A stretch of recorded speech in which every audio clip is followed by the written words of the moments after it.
Welcome to day 3 of the 14-day Passive Income Challenge. Yes, you made it to day 3. I'm super excited to be with you here.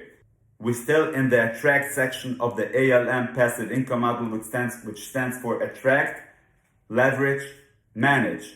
Under attract, we spoke about the pies versus the wise model in day 1. Day 2, we spoke about keeping the funds, keeping the money out of sight. And now we're going to talk about a concept that I call forced savings. Yes, you heard it right. Forced savings. Stay tuned with us and let's jump right in. As always, if you have anything to add on it, if you have any other ideas that I did not mention under the forced savings, please comment below and let's discuss it in the comment section. And yes, I reply to every comment. In order to get updates from us on the passive income planning that we're doing, please subscribe under this video to get updates. Set yourself up for forced savings. Listen, my friend, as much as I love you, we are vulnerable human beings. If we don't do it forcefully, most of the times it's not going to happen. If you remember, when we discussed the pies versus the vice model, I showed you how wealthy people, wise people, first save, and whatever is left, that's why they spend. But there's another element to that, which is when they save, they force themselves to save. This way they know it's going to really happen. How do they do it? I give you a few examples. Example number 1, payroll deduction.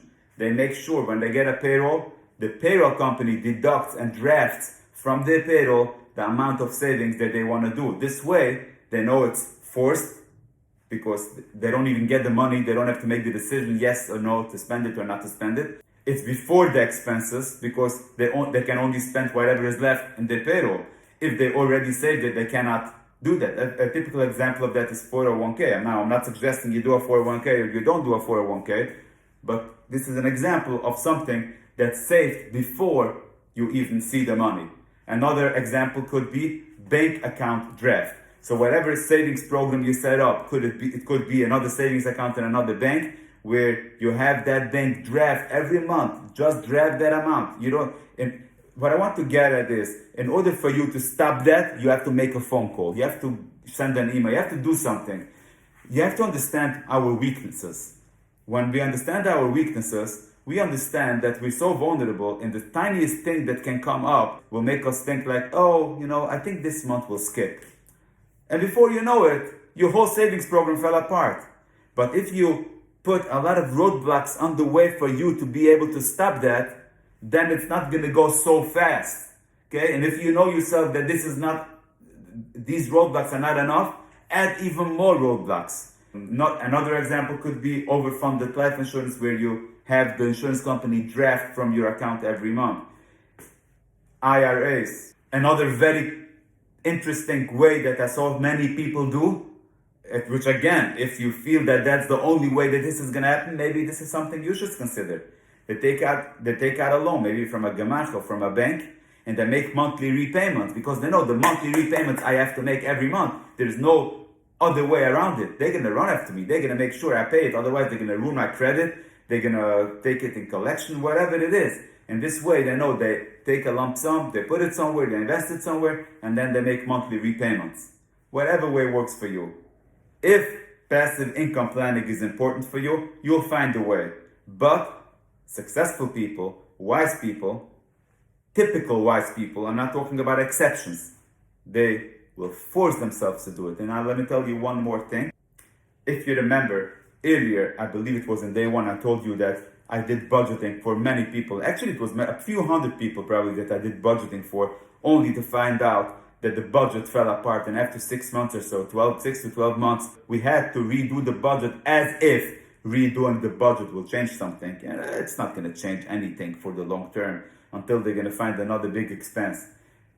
This forced savings idea that we just discussed, I can tell you that it worked. I did this for hundreds of people, and Baruch Hashem, I can say that it really worked for them.